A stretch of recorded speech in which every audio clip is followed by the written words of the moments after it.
If the world had stripped you of everything you loved, your mother, your father, the only home you ever knew, and left you standing in the dust of a town that had never spoken your name. For 18-year-old Adeline Vester, this was not a question.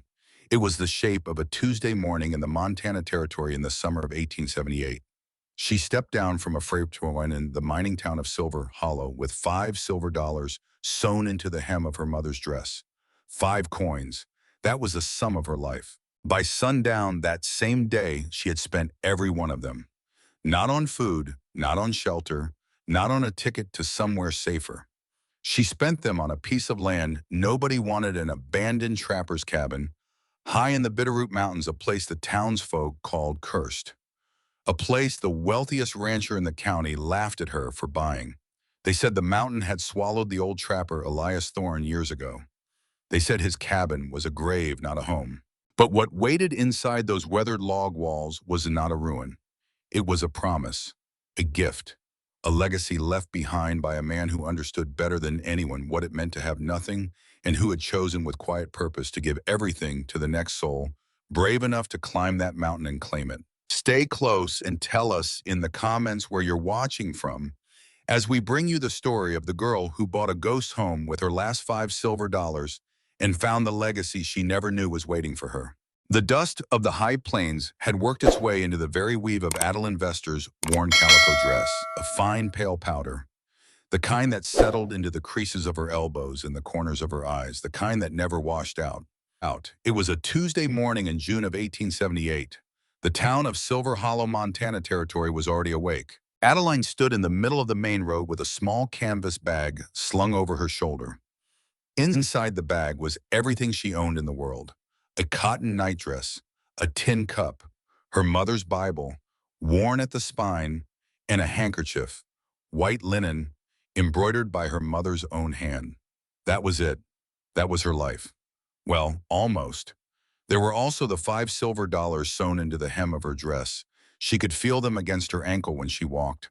Small, heavy, cold. 5 coins, 18 years. She had done the arithmetic once on the wagon ride out of Kansas, and it had made her laugh. Not the good kind of laugh, the other kind. The kind that comes out sharp and dry and dies in your throat before it reaches the air. Because a life should weigh more than $5 silver. Shouldn't it? She walked slowly down the main road of Silver Hollow, past the general store, past the saloon, past a group of men leaning against a hitching post, who watched her go by with the flat, unreadable eyes of men who had seen many strangers pass through and outlived very few of them. She kept her chin up. She had learned that trick from her mother. Never let them see you flinch, Addie. The world flinches back. Her mother's voice, 2 months in the ground now, under the big oak at the corner of the property, which was no longer their property. The bank had come 3 days after the funeral. A thin man in a black coat with paperwork tucked under one arm and no expression on his face. He had not been unkind. He had not been kind either. He had simply read out numbers, and then more numbers. And when he was finished with the numbers, the farm belonged to the bank. Adeline had asked him what she was supposed to do. He had looked at her for a long moment. Then he had said, "Miss Vester, I am not permitted to advise you." And then he had left. That had been 6 weeks ago. Now she was here. Silver Hollow, a town she had chosen for one reason and one reason only. Because it was the last stop on the freight line before the mountains. Because if a person wanted to disappear, the mountains were where they went. Or so her father used to say. Her father, dead the winter before her mother, lung fever, 2 weeks in bed, and then not. She stopped walking. The sun was climbing, the dust was rising, and there, nailed to the weathered wood of the sheriff's office, was a paper. A notice, handwritten in a hurried slanting script. County auction. This day, 2 o'clock, foreclosed properties and back tax parcels. She stepped closer. There were maybe a dozen listings. Most were quarter sections of prairie. Some had brands next to them. Some had nothing.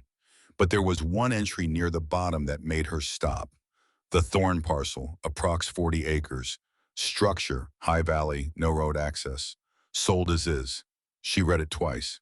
Then she read it a third time. Something in her chest, some small, quiet thing that had been asleep for a long time, turned over and opened one eye. Behind her, someone laughed. She turned. Two men stood by the door of the sheriff's office. One of them was chewing tobacco. The other was watching her.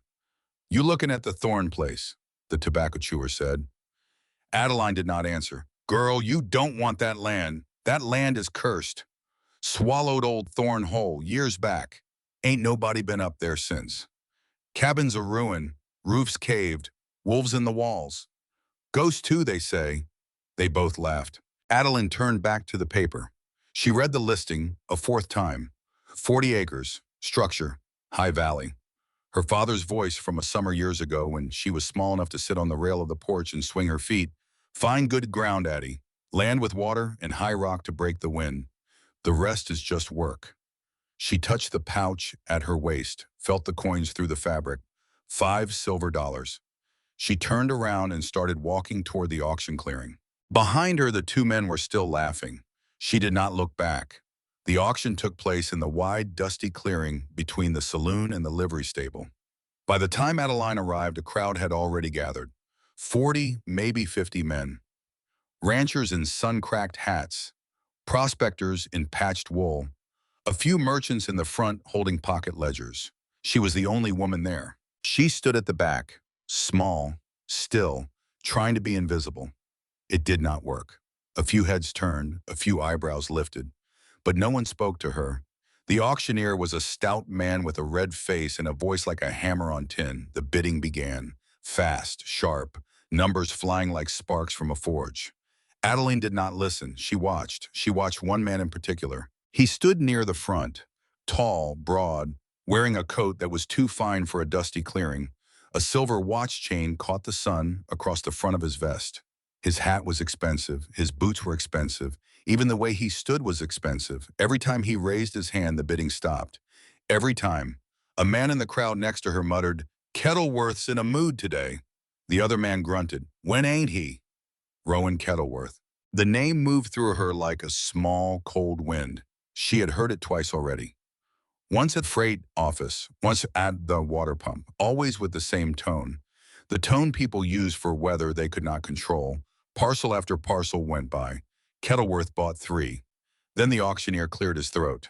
"All right, folks, last lot of the day. A real prize for the ambitious man." A ripple of laughter. "The old Thorn place, 40 acres of rock and pine. Comes with a complimentary ghost and a squirrel for a neighbor. Who'll start me at $1 for the timber rights?" More laughter. Kettleworth raised one gloved hand. Slow, bored, $1. The crowd chuckled. He was not bidding on a home. He was bidding on firewood.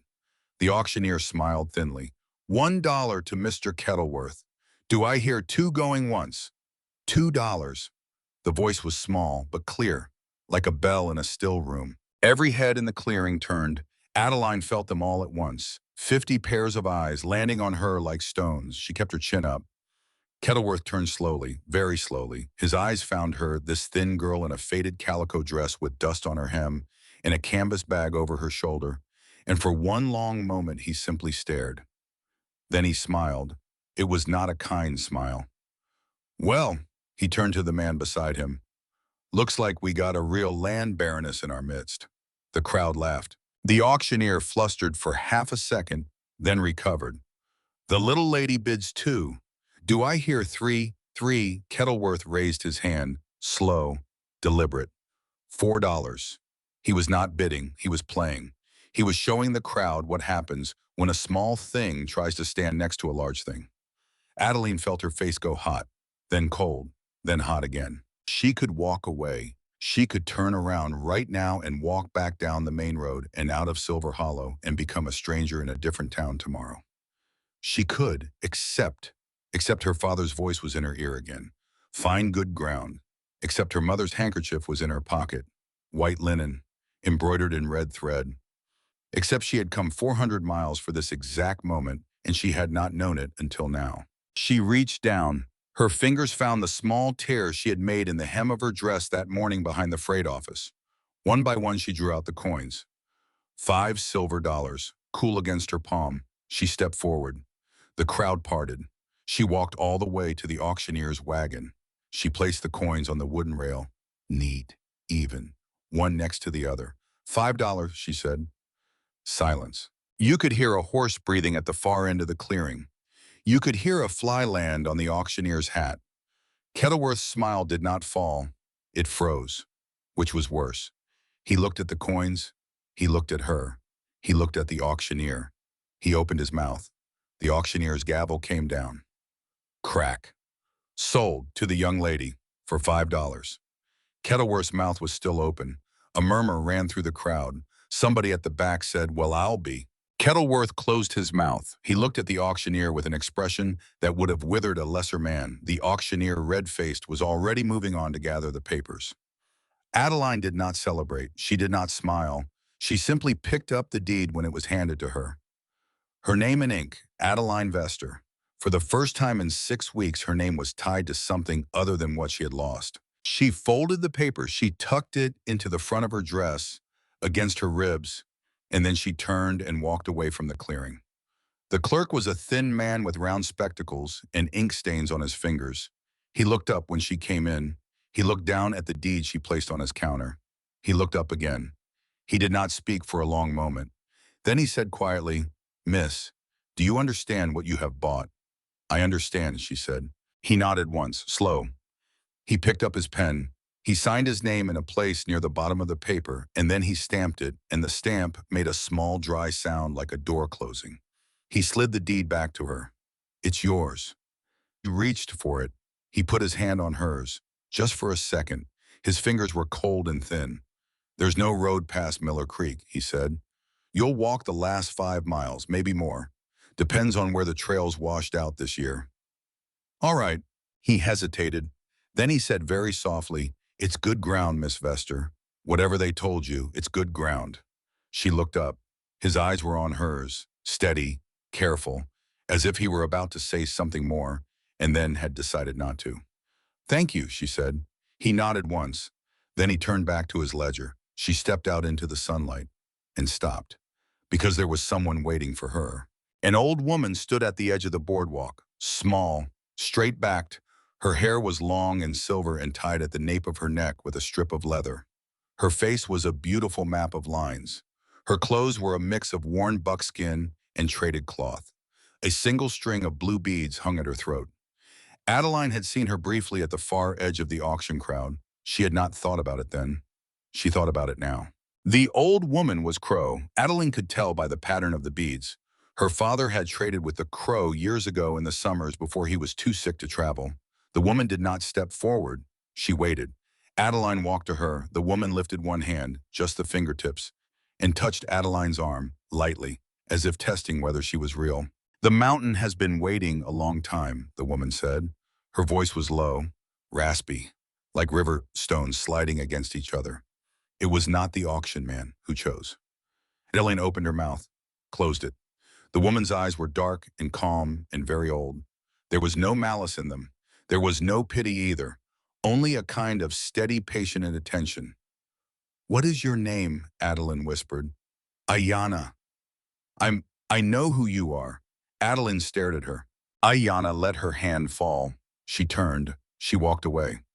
By the time Adeline thought of 100 questions to ask, the old woman was already gone, folded back into the alleyway between the mercantile and the barber shop. Like a shadow, the sun had briefly lifted. Adeline stood there, alone, with a deed in her hand and no map, no provisions, no horse, nothing. She started walking toward the livery stable. The livery was on the south end of town. It smelled of hay and horse sweat and old leather. An old man sat on a stool inside mending a bridle. He looked up when she came in. He looked back down at the bridle. He said, "Heard you bought the Thorn place. News travels. News runs. In this town." He tied off a knot. He tested it with his teeth. "Kettleworth's none too pleased. I didn't do it to spite him." "I know." She waited. He set the bridle down. He looked at her, really looked.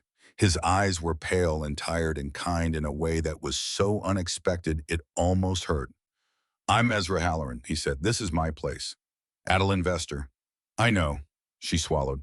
"Everyone in this town seems to know." "News runs," he said again. And then gentler, "Sit down, girl. You look about to fall over." She did not sit down. She said, "I need to get up there, to the parcel, today." He looked at her for a long moment. Then he stood. He walked past her. He went to the pen at the back of the stable. He came back leading a gray mule. His name's Jasper, he said. He's blind in one eye, mean as a snake when he wants to be. But he'll walk 20 miles a day and he won't complain. How much? $10. I don't have it. I know that too. She stared at him. He handed her the lead rope. Take him in that sack of oats on the peg over there, in a canvas tarp, in a bag of hardtack from the shelf. When you get settled, when you've made a life of it, you find a way to pay me back. Skins, ginseng, a jar of something from that mountain. I'll take it in trade. Her throat closed. She had to work to speak. Why, she whispered. He looked at her for a long time. His pale eyes went somewhere far away. My daughter, he said finally, would have been about your age if she'd lived. He did not say more. He did not need to. Adeline nodded once. She could not trust her voice. A voice cut through the doorway. Giving charity to fools now. Halloran, Rowan Kettleworth stood in the entrance, silhouetted against the sunlight. His expensive hat, his expensive boots, his silver watch chain. He walked in slowly. His boots were loud on the packed earth floor. He stopped in front of Adeline. She did not step back. He was tall.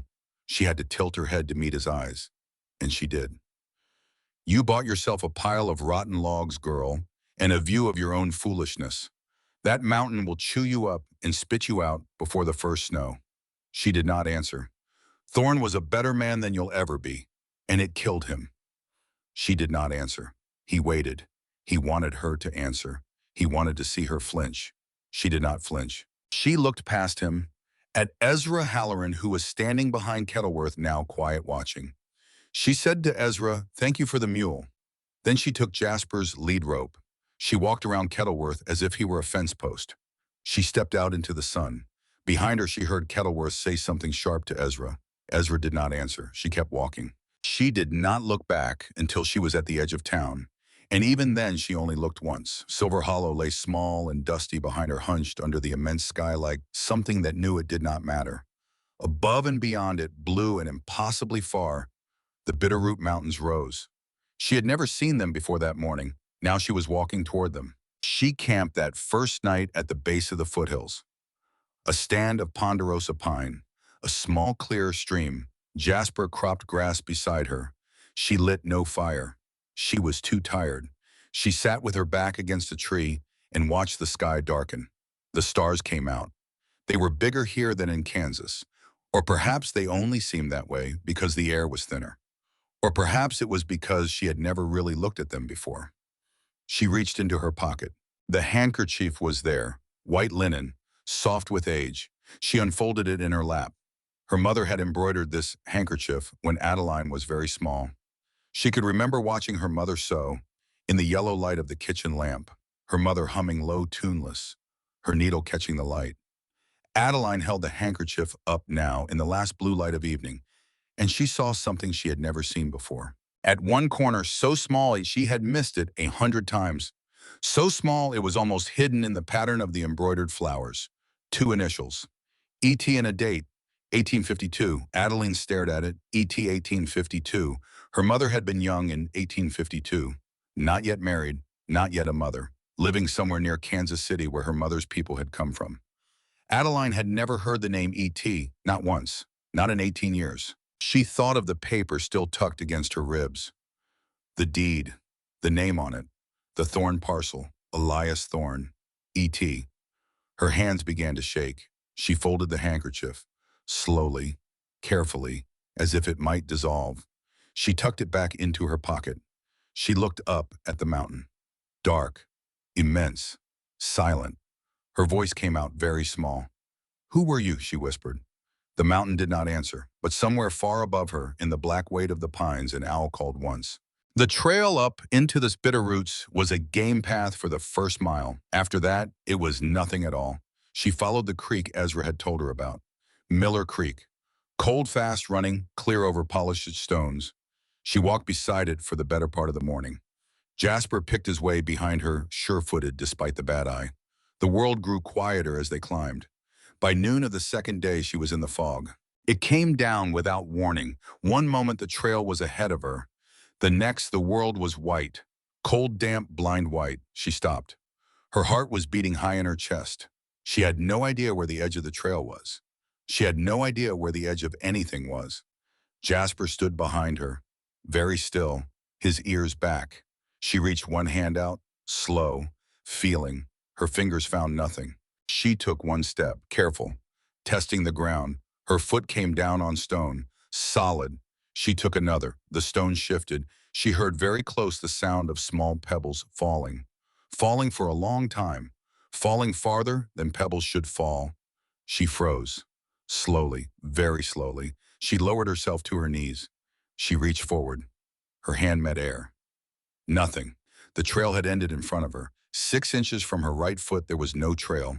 There was a cliff. She sat back onto her heels. Her whole body was shaking. Behind her, Jasper's rope went taut. She felt the pull at her wrist.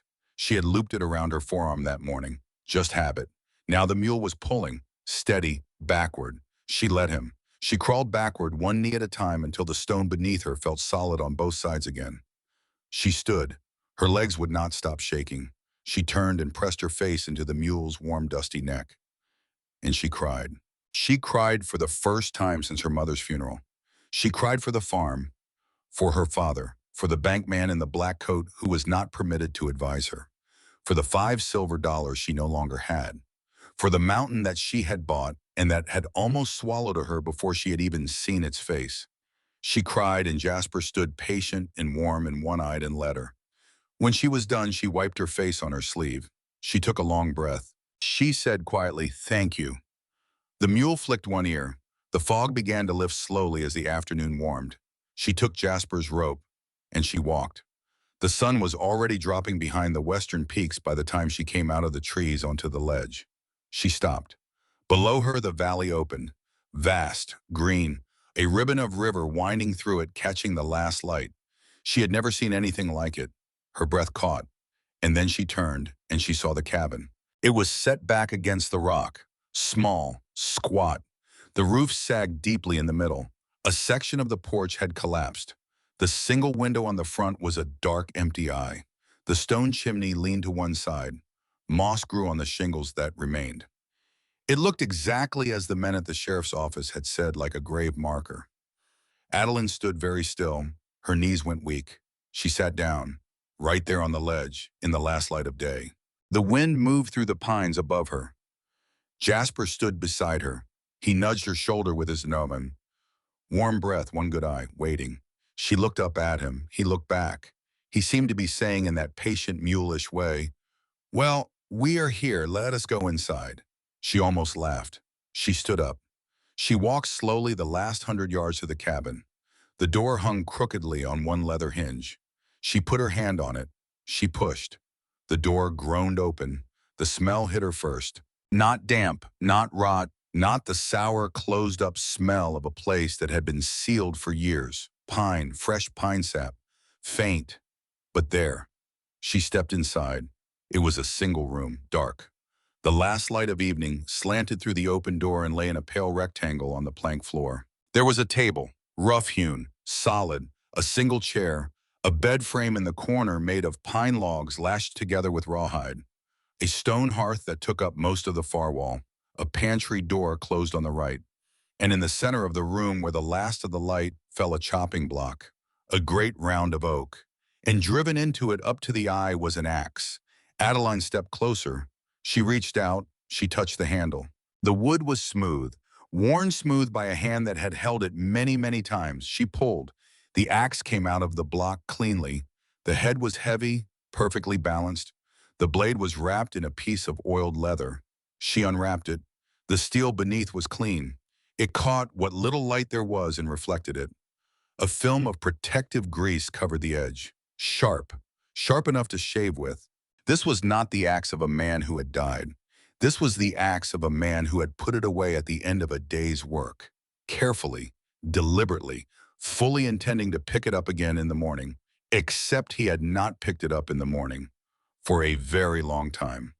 Adeline stood in the middle of the cabin, the axe in her hands, and a cold, quiet thought moved through her.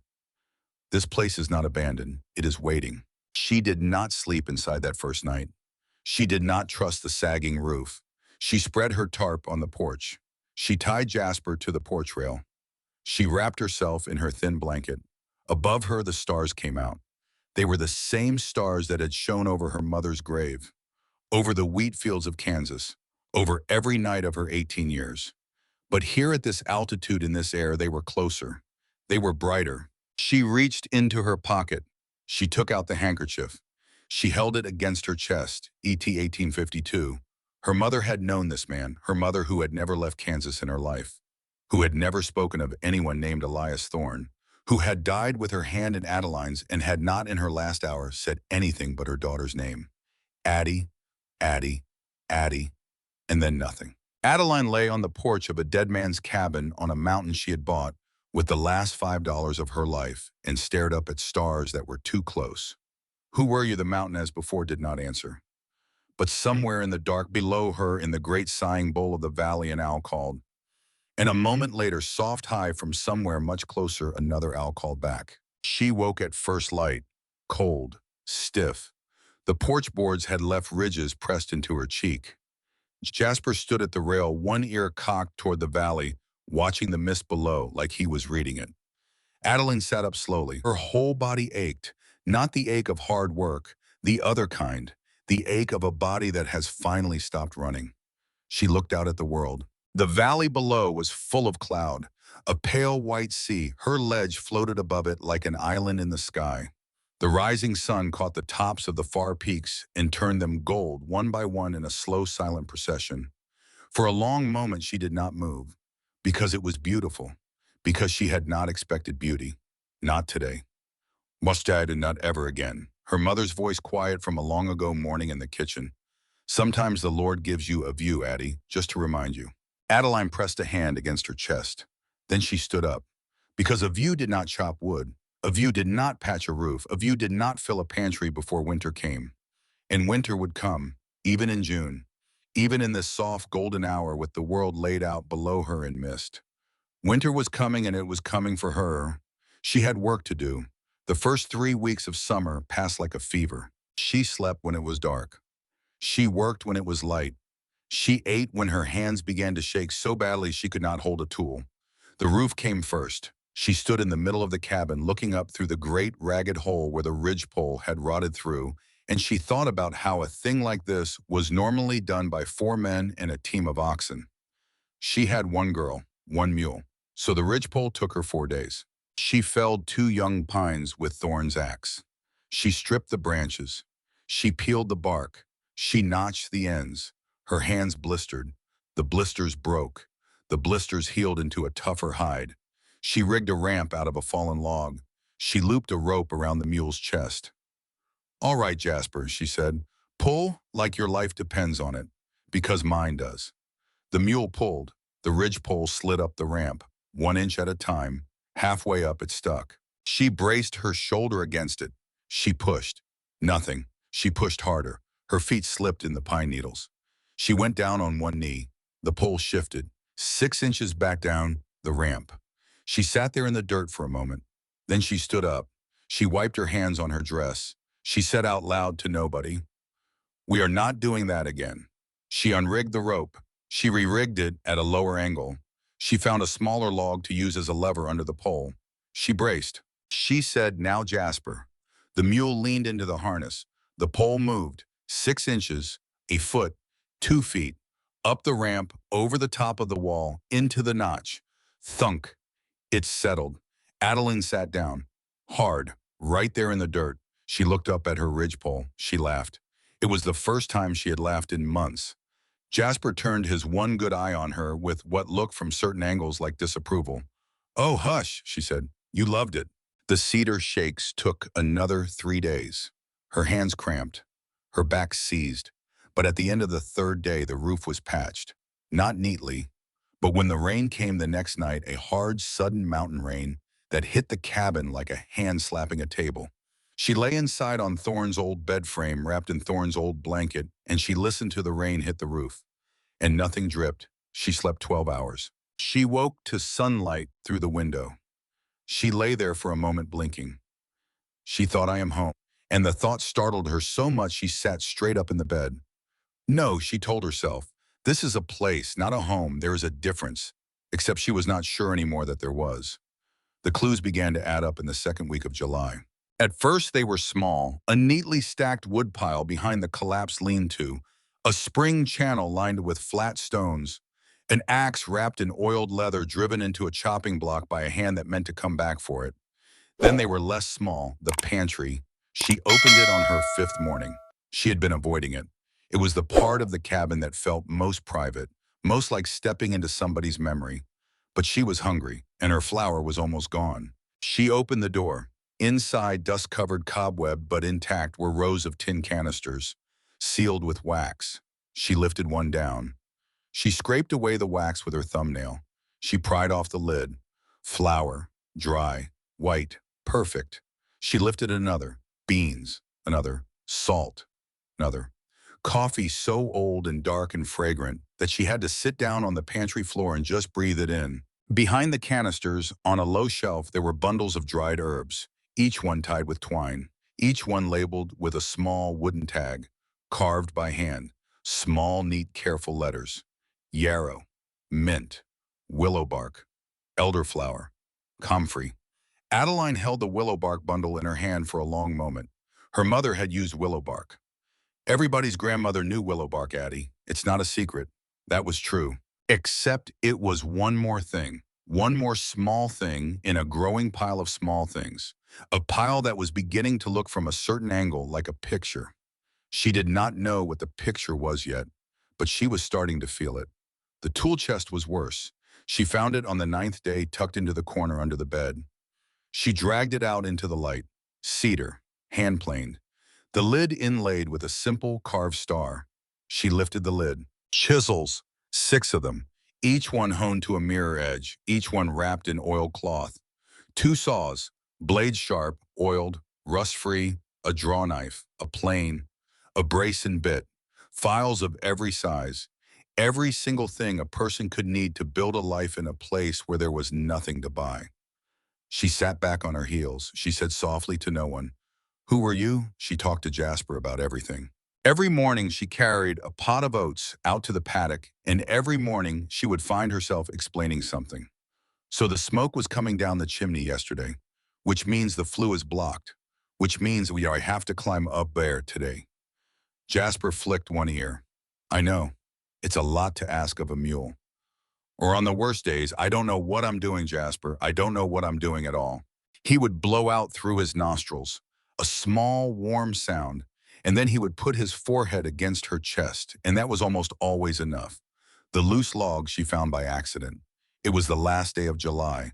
She was chinking the wall by the hearth, mixing mud with dried grass, pushing it into the gaps between the timbers with her bare fingers, and then her palm pressed against a log near the foundation. And the log moved, just slightly, just a hair. She stopped. She sat back. She stared at it. She pushed it with 2 fingers. It shifted again a quarter of an inch. Then it stopped as if it had reached the end of something. She frowned. The log was not rotten. She checked with her thumbnail. Solid, sound, notched and fitted to the logs above and below it, exactly like every other log in the wall. Except every other log in the wall did not move. She said quietly, "What are you?" The log did not answer, but she knew. She stood up. She went to the tool chest. She lifted out a small iron pry bar. She came back to the wall. She knelt down. She worked the tip of the bar into the tiny seam. She took a breath. She leaned. The log, with a low, dry sound like a sigh, swung inward. The whole log, on some clever hidden hinge she could not see, swung open like a door. Adeline sat back on her heels. Her heart was hammering. Behind the log set into the wall between the outer timbers and the inner ones was a small hollow space. Dry, clean, smelling faintly of cedar and dust. Inside the hollow was a single object, a tin box. She reached in with both hands. She lifted it out. It was heavier than it looked. It was also warm, which was impossible. She carried the box to the table. She set it down in the pale afternoon light coming through the window. She lifted the lid. Inside, on a bed of dried lavender that still smelled faintly sweet, a small leather-bound journal. an oilskin pouch, and a single polished riverstone. Gray, smooth, perfectly sized to fit in the palm of a hand. Adeline lifted the stone first. It was warm, not from the sun, not from anything she could name. Warm the way a hand is warm. She held it for a long moment, then she set it down. She opened the oilskin pouch. Inside were paper packets, a dozen of them, each one folded with sharp, precise creases, each one labeled in the same neat, strong hand. Carrot, bean, squash, high-altitude corn, and a larger packet thicker than the rest. Wildflower mix. For the bees. Adeline stared at it. For the bees. He had been keeping bees. Somewhere on this mountain, Elias Thorne had kept bees, and he had grown wildflowers to feed them. A man who lived alone. A man they said the mountain had swallowed. A man with a fortune's worth of tools and a pantry full of sealed provisions and a hidden door in his own wall. And bees. She sat down. She picked up the journal. The leather was soft with age, worn smooth by many openings. She held it for a long time before she could bring herself to open it, because whatever was inside this book was going to change something, and she did not know what. Except she had come 400 miles to find out. She opened the journal. The first page bore no date. It bore only a title, a letter to the one who comes after. Adeline stopped breathing. She read it 3 times. The title alone. 3 times. Then she read the first line. If you are reading this, then you have found my home, and I hope you are in greater need of it than the world that will have forgotten me. My name is Elias Thorne. I am not dead, not in the way the town will tell it. I am simply finished. Adeline put the journal on. She stood up. She walked to the door. She said to the mule, I am not ready for this. Jasper flickered one ear. She stood on the porch for a long time. Then she went back inside. She sat down at the table. She picked up the journal. She read. He wrote about his life. He wrote about coming to the mountain as a young man wild with grief. He wrote about the wife he had lost. Her name had been Sarah. He wrote about their daughter who had been almost 2 years old. Her name had been Ruth. Cholera had taken them both in a single week in the spring of 1851 in a small town on the Missouri River. He wrote that he had wanted to die. He wrote that he had almost died, that he had walked west with no plan and no provisions, and he had lain down one night in a Kansas City alley in a January rainstorm, and he had made up his mind not to get up again. And then a woman came. I do not know her name. I never learned it. She was young, not more than 20. She came out of a house behind the alley. She must have seen me from a window, and she brought me a piece of bread and a cup of hot broth. And when she saw that my face was wet, she took a handkerchief from her own pocket. White linen. She had embroidered it herself, small red flowers around the edge. She pressed it into my hand and she said, you keep this and you keep going. I kept the handkerchief for more than 20 years. I keep it still. Adeline set the journal down very carefully. Her hands had begun to shake. She reached into her pocket. She drew out her mother's handkerchief. She unfolded it on the table beside the open page. White linen, soft with age, small red flowers embroidered around the edge. In the corner so small she had missed it 100 times E.T., 1852. She stared at it. She could not breathe. She read the passage again. I never saw her again. I did not need to. She had given me back my life, and I did not want to burden her by asking to see the face of the person who had done it. But I did before I came west do one thing. I made her a handkerchief of my own. I am not skilled with a needle. It took me weeks. I embroidered my initials in the corner and the date so she would know it was from me. I left it on her doorstep in the middle of the night, and I walked away, and I went into the mountains, and I have not been back down. Her name I never learned, but her face I have never forgotten. Adeline put both hands flat on the table, because the room was tilting, because the world was tilting, because her mother who had lived in Kansas City in 1851 with her aunt, who had worked as a seamstress, who had told Adeline once, only once, offhand, in the middle of doing something else. When I was young, I found a man in an alley who I thought was dead, and I gave him some soup, and he lived her mother. Hollis Vester, who had gone to her grave 2 months ago, with her hand in her daughter's, without ever mentioning the name of the man in the alley, without ever showing anyone the handkerchief he had left on her doorstep, except by wearing it in her pocket every day of her life. Hollis Vester had given a stranger back his life on a January night in 1851. And that stranger had spent his years on a mountain in the Montana Territory building a home, filling a pantry, sharpening tools, saving seeds, waiting for someone. Not for her mother, he had said it himself, for someone else, for the one who came after, for a girl who would come up this mountain someday with nothing left in the world but her mother's handkerchief and the last silver dollars of her life. For her. Adeline pressed her hands against her face, and she wept. The other kind, the kind that comes up out of a place so deep you did not know you had it, the kind that shakes a body from the ribs outward. She wept for her mother who had never told her. She wept for Elias Thorne who had never come back down. She wept because for the first time in 18 years, she was not alone. She had never been alone. She had been sent. Word must have run down the mountain the way it always did. Because a week after Adeline came into town in the middle of August for salt and lamp oil and 3 boxes of nails, the first thing that happened was Rowan Kettleworth. She was coming out of the mercantile with her arms full when Kettleworth stepped into her path. He did not say hello. He said, "You're still alive." "Yes." "That surprises me." "It shouldn't." He looked at her. He had not, she realized, expected her to answer at all. Certainly not that fast. "You'll sell that land back to me," he said. "No. The first winter will teach you. You've already tried to teach me." He stopped. She had not meant to say that, except she had. "What did you say?" She looked at him. She said quietly, "You've taught me that the people most afraid of losing everything are the ones who've never truly had anything." The words hung in the dusty air between them. Some part of her thought distantly, that was cruel. Take it back. But she did not take it back, because it was true. She saw something pass through his face. Fast. A flicker. Like the shadow of a bird crossing a stone. Then it was gone. He said very softly, "You have no idea what I have had, girl, and what I have lost." And then he stepped aside, and he let her pass. She walked out into the street. Her arms were shaking. She walked to the livery. She loaded Jasper. She let him out of town without looking back. She did not know it yet, but Kettleworth had been telling her the truth.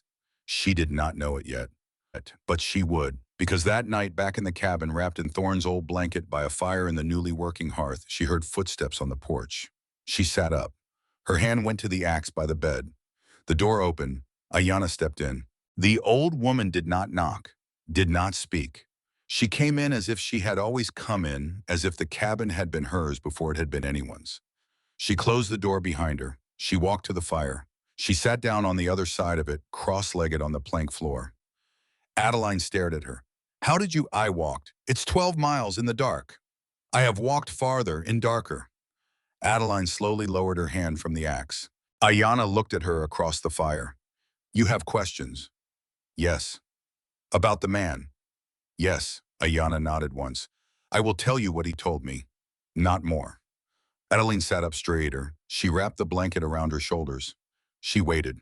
Ayanna looked into the fire. "When Elias came to this mountain, he was already dying. Not of any wound, of grief. Grief kills more men than winter."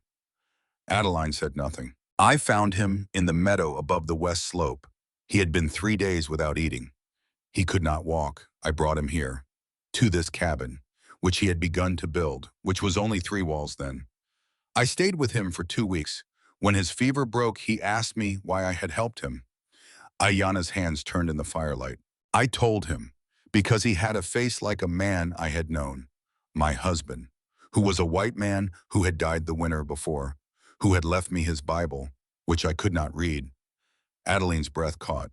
"So Elias taught me to read in English. For 1 year he came down from his mountain every week and sat with me and taught me the shapes of the letters and the sounds they made, until I could read my husband's book, until I could hear his voice again."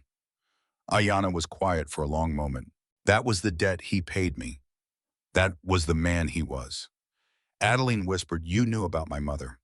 "I knew there had been a woman in a city in a rain. He told me once, only once. He said her handkerchief was the only thing he owned that was not for the mountain." Did he give you anything? Anything of hers?" Ayanna looked up. Her dark eyes met Adeline's across the fire. Very slowly, she reached into a pouch at her waist. She drew something out. She held it up. In the firelight, a small piece of white linen. sun-faded, soft with time, frayed at one edge as if it had been carefully cut from something larger. Embroidered along the frayed edge, small red fading now, but still there, the shape of a flower, half a flower. Adeline stared at it. She reached into her pocket. With trembling hands, she drew out her mother's handkerchief. She held it up beside Ayana's piece. The flowers matched. The same thread. The same careful, patient humming embroidery from a yellow kitchen in Kansas City. Ayana said quietly, he cut it in half before he went up to build his final wall. He gave me this piece. He said, if she ever comes, if someone ever comes, you will know. Adeline could not speak. Ayana leaned forward and across the fire. She placed her half of the handkerchief on the plank floor between them. She looked at Adeline. I was waiting for you, not the girl, the kindness. Adeline pressed her hand against her mouth. Ayana said, the mountain has kept its promise. Now you must keep yours. What promise? You will know it when you meet it. The old woman stood then. She looked down at Adeline. Her face in the firelight was very old and very kind and very tired. She said, there is a storm coming, sooner than the town thinks. The high country will not wait for winter this year. Adeline looked up. When 2 days, maybe 3. Ayana turned toward the door. At the threshold, she paused. She spoke over her shoulder. There is one more thing about the rich man in the town, about Kettleworth. Adeline waited. Ayana said his father lost a farm when he was 12. His father died of shame, not sickness. That is all I will say. The rest, if the mountain wills it, he will say to you himself. The fire popped. You do not have to forgive him. You only have to understand him. Ayana opened the door. Cold air moved into the room, and then she was gone. Adeline sat by the fire for a long time. She held the 2 halves of her mother's handkerchief in her lap. She turned them over. She matched the edges.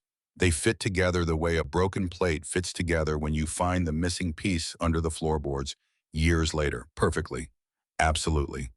2 women. 2 continents of grief. 1 embroidered flower. She stared into the fire. She thought about Kettleworth, about the boy he had been. She did not forgive him.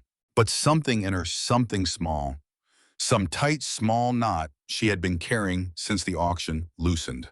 Just slightly, just enough. Outside, the wind began to rise. She lifted her head.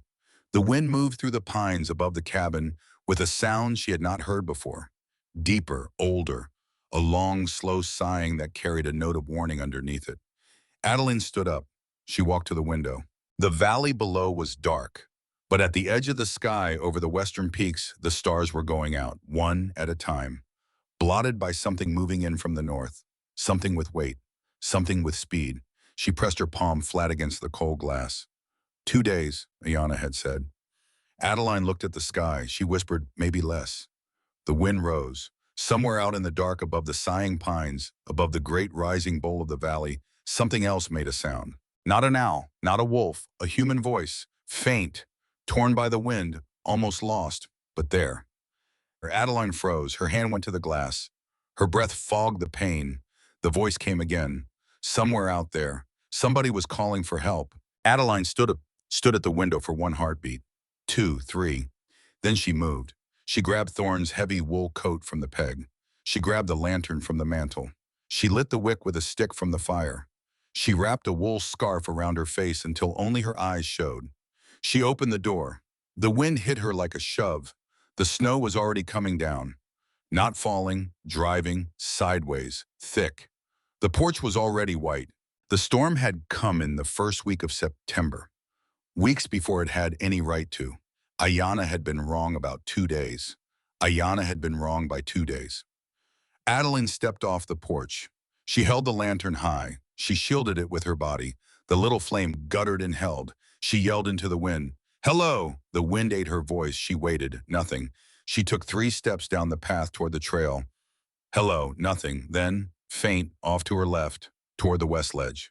A voice. Here we hear. Adeline turned. She pushed into the snow. It was already up to her calves. She thought briefly, distantly, the way a person thinks about something that is happening to someone else. I am going to die out here.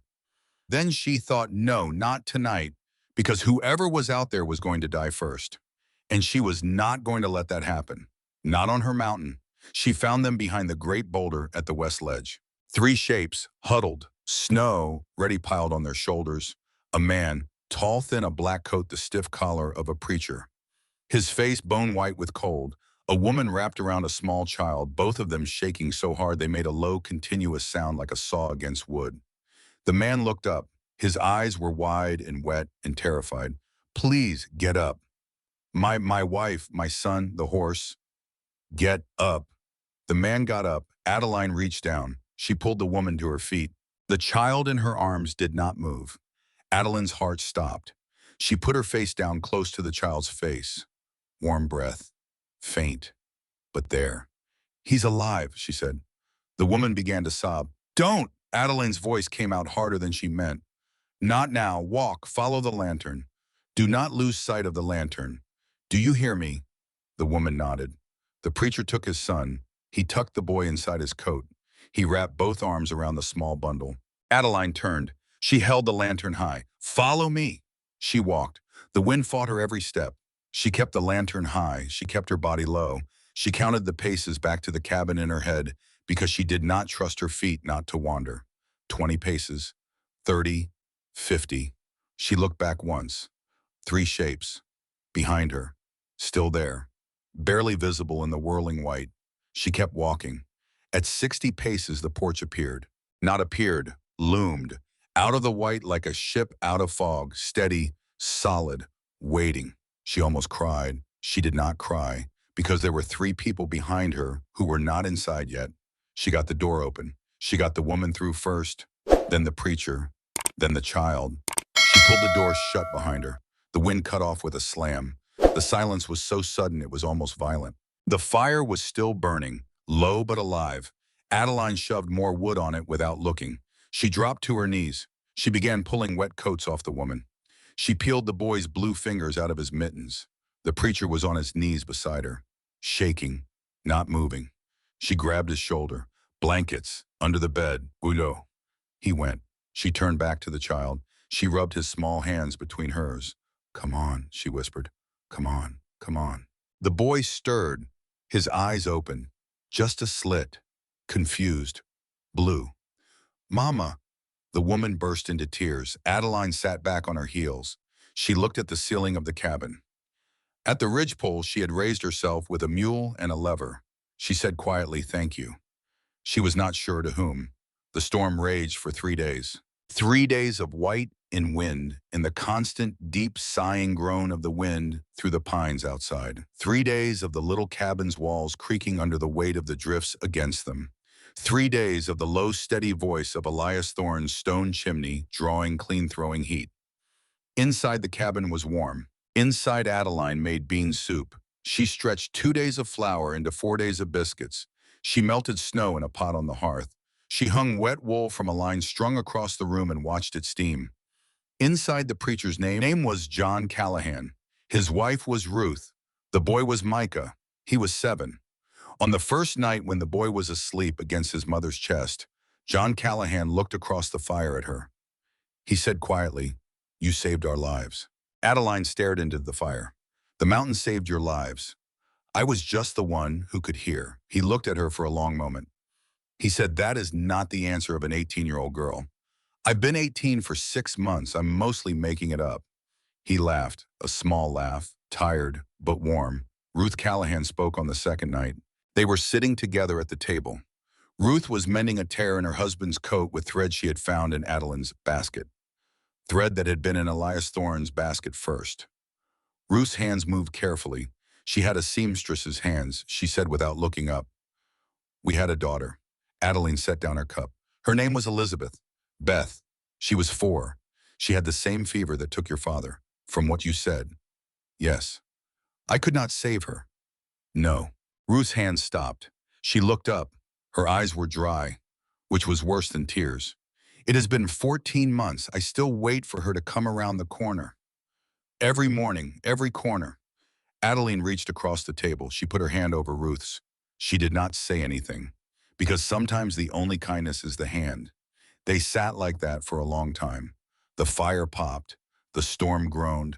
The child slept. On the third morning, the wind stopped. Adeline woke in the pre-dawn gray to a silence so complete she thought she had gone deaf. She got up. She walked to the door. She opened it. The world outside was buried in a white so pure it hurt to look at. The porch had 4 feet of snow on it. The valley below was a smooth white bowl. The pines drooped under the weight of their frosting. She stood in the doorway in her nightgown, in Elias's old coat, and she watched the sun come up over the eastern ridge, and she cried. Not from grief, not from fear, from the other thing. The thing she did not have a word for yet. The Callahans left 3 days later when the snow had settled enough for careful travel. At the edge of the ledge before they started down, John turned back. He looked at Adeline for a long moment. Then he said, "May I ask you something?" "Yes." "You said the man who built this cabin left everything for whoever came after." "Yes." "You believe he meant it for you?" Adeline was quiet. Then she said, "I do, yes." John Callahan nodded once. Slowly he said, "I am going to tell people about you, Miss Vester, about this place. I hope that is all right." She started to say no, please don't, but she saw his face and she understood. He was not going to tell them a story of a strange girl in a strange cabin. He was going to tell them a story of a place where a child had not died. She said, "Tell them whatever you need to tell them." He nodded. He took off his hat. He held it against his chest. And he bowed, not a small bow, a deep one, a bow of the old kind. He said, "God bless you, Adeline Vester." And he turned and led his family down the mountain.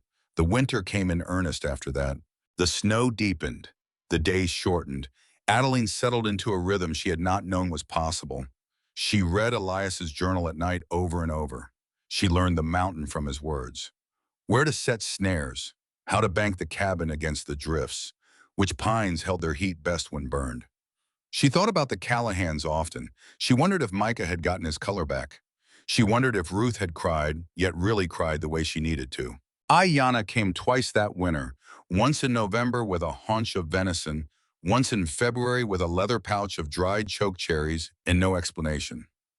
Both times she stayed one night, both times she left before dawn. The story ran down the mountain the way stories do.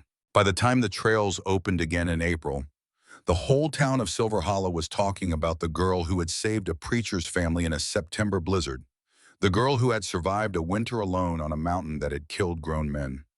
Not the fool with $5, the girl who had lived.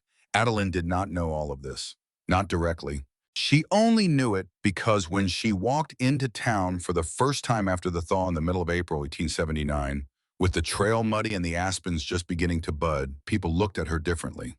Nobody laughed. Nobody muttered. A woman in the mercantile, a woman Adeline had never spoken to, looked up from a bolt of blue calico and she said quietly, "Good morning, Miss Vester."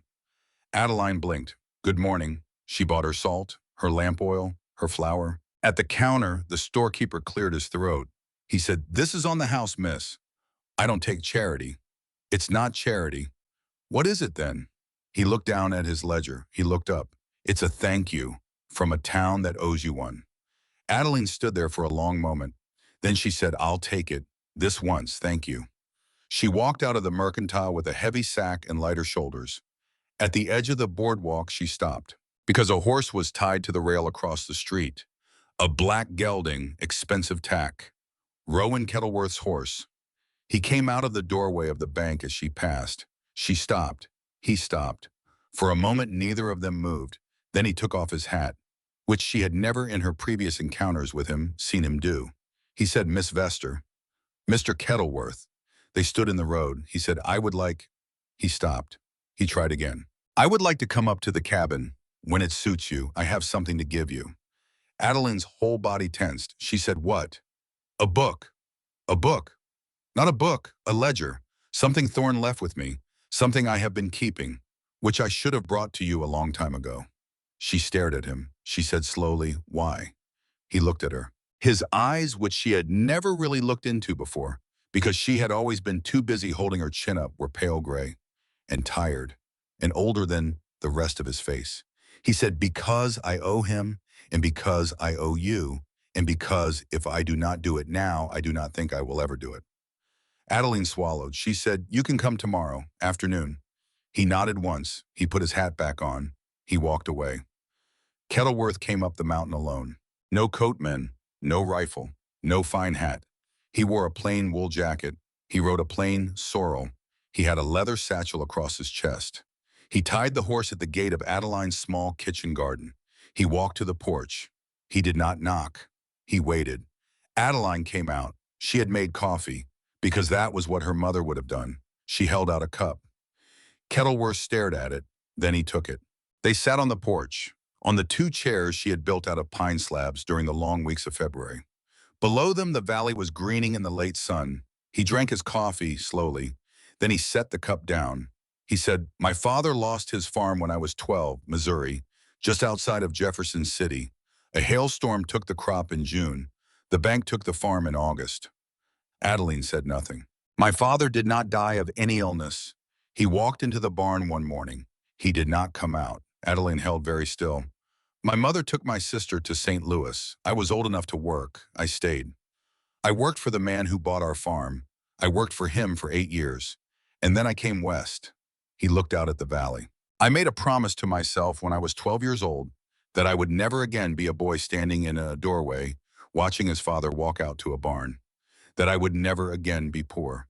That I would never again be small." His voice was very quiet. "I have kept that promise." He turned to look at her. "I looked at you at the auction," he said, "and I saw a foolish girl with nothing. I saw my father. I saw a person who would fail. Slowly, in front of everyone. I thought I was being kind in a way to buy the land back at any price. To spare you what I had watched." He drew a breath. "I was not being kind. I was being afraid. Your face was too much like my father's face, and I could not stand it." Adeline did not speak. She could not. Kettleworth reached into the satchel across his chest. He drew out a leather-bound ledger. Small, battered, the corners worn round. He held it out. "Elias Thorne gave me this, the last spring he came down. Just before he went up for the last time. He said it was the survey of his 40 acres. Every stream, every marker, every corner. He said, someone will need this someday, but not you, Rowan. If you ever want to look me in the face again when your time comes and mine is gone, you will give this to the one who needs it." Adeline stared at the ledger. "I did not understand. I have carried this for nearly 5 years. I thought perhaps I would keep it as my own, as a claim." He set the ledger down on the porch between them. "I understand now. I am sorry it took so long." Adeline lifted the ledger. It was warm from his coat. She opened the first page. The handwriting was Thorne's. Familiar now familiar as her own mother's. The Thorne parcel, Silver Hollow Township, Montana Territory. Surveyed by hand, summer of 1872. She turned the pages. Maps, notes. Spring here yields 11 gallons per hour in June 4 and September. Best fishing pool 200 yards below the second oxbow. Elk Trail crosses ridge at compass bearing 62 degrees. A lifetime of watching. She looked up. Kettleworth was watching her. She said very quietly, "Why did he give it to you?" Kettleworth's mouth moved, almost a smile, almost not. "Because he knew I was the one who would need to give it away, not the one who would need to receive it." Adeline closed the ledger. She set it in her lap. She said, "I do not forgive you, Mr. Kettleworth." He nodded. He did not seem surprised. He seemed, if anything, relieved. She said, "But I understand you." He looked at her. He looked away. He wiped one hand across his eyes. Fast, as if he could hide it. He could not hide it. He said hoarsely, "Thank you." He stood. He walked to his horse. Before he mounted, he turned back. He said, "There is a bag of barley seed in my saddlebag. It will grow at this altitude, Thorne told me once. I never planted it. I thought you might." He mounted. He rode down the trail without looking back. Adeline watched him go. She sat on the porch until the sun went behind the western peaks. She held the ledger in her lap. She did not open it again. Not yet. She did not need to. 2 weeks later, Adeline walked down to Ayanna's lodge at the far edge of the valley. She brought a tier of last winter's dried elderberries in a loaf of bread she had baked that morning. Ayanna was sitting outside on a low wooden stool mending a woven basket. She looked up without surprise. She said, "You have come." "I have come." "Sit." Adeline sat. Ayanna set the basket down. She reached beside her stool. She lifted a small cloth bundle. She placed it in Adeline's hands. "This is for you." It was time. Adeline unfolded the cloth. Inside was the piece of white linen Ayana had shown her that night by the fire, half of a handkerchief. Adeline reached into her own pocket. She drew out her mother's handkerchief. She held the two pieces up. She fit them together. Edge to edge. They matched. Perfectly. One handkerchief, cut in two, kept in two places, for more than 20 years. Adeline could not speak. Ayana said, "He did not tear it, he cut it. With a knife, very carefully. He said a kindness that had been given to one person was too small for the world. He said if he cut it in two, then two people would carry a piece of it. And someday if the mountain was patient and if the world was kind, the two pieces would come together again." Adeline was crying now, silently. Ayana reached out. She placed one weathered hand over Adeline's. She said, "The mountain waits for those who have given and asked nothing back. Your mother gave. He gave. Now you have received. Now you give." Adeline whispered, "How?" Ayana smiled. It was the first time Adeline had seen her smile. She said, "You will know it when it comes to your door, as it came to hers." The spring turned to summer. Adeline planted her garden. Carrots, beans, high-altitude corn from a paper packet folded in Elias's hand. She planted the wildflower mix behind the cabin in a sunny bank for bees she did not yet keep and might someday learn to. She planted the barley seed Kettleworth had left in a small, experimental patch by the spring, and it came up green. The Callahans came to visit in June. Micah brought her a jar of honey his father had bought for her from a beekeeper in the next valley. He hugged her around the waist and would not let go for a long time. Ezra Halloran came in July. He brought a young hen and a rooster. "For eggs," he said, "and for the noise. You need some noise up here." She hugged him too. He seemed surprised. He seemed pleased. Ayana came whenever she came, which was Adeline learned whenever Adeline needed her without knowing it. The mountain filled in around her like water filling a bowl. She was not lonely. She was sometimes still sad, but she was not lonely. On a late afternoon in August, Adeline stood on the porch of her cabin. Jasper stood beside her. He was older now by all the small increments of a season, but his one good eye was as steady as it had ever been. Below them, the valley was gold. The aspens were beginning to turn. The wildflowers behind the cabin were fully open. She could hear bees somewhere, not hers, someone else's. Somebody's bees working her mountain flowers, and that was fine. That was as it should be. She went inside. She sat down at the table. She lifted the small tin box from its hollow in the wall. She placed it in front of her. She opened the lid. Inside, carefully arranged exactly as she had found them, Elias Thorne's leather journal, the oilskin pouch of seeds, emptier now, the polished river stone, gray, warm, and now tucked beneath them, wrapped in a piece of soft muslin, her mother's handkerchief. Whole again, the two halves stitched back together by Adeline's own hand in her own hours by the light of her own fire. The seam was not perfect. She was not a seamstress like her mother had been, but the flowers met.